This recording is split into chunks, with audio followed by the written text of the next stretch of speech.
How concerning would it be for any counterterrorism officers at an airport such as Heathrow or Gatwick to be essentially faking those who they were entering into the database?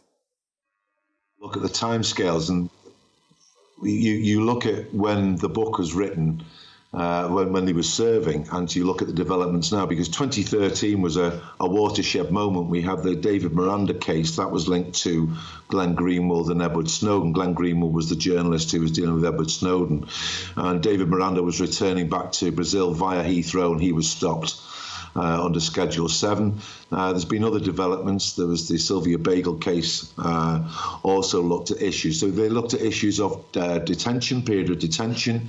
They looked at lack of access to a legal representative, because in essence, as you said, it is controversial, Waqar. There's no reasonable suspicion needed by the police.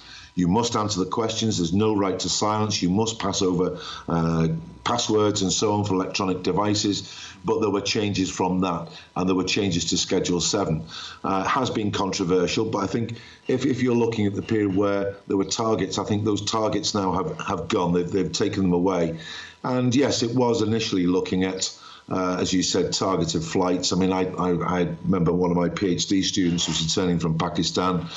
He killed two birds with one stone. He saw his family and was doing some research, and he was stopped. And it was quite a terrible time for him during that period. And I, in fact, got a phone call from the police on that. So it has been controversial, but it has also been used on other targets. Very recently, Paul Golding, the leading of the far-right group, Britain First, he was stopped on a flight from Moscow, and he refused to give his passwords, and he was prosecuted for under the Terrorism Act. So it has developed from 2013, and it's developed in a positive way, but it'll still remain a controversial power because no reasonable suspicion needed.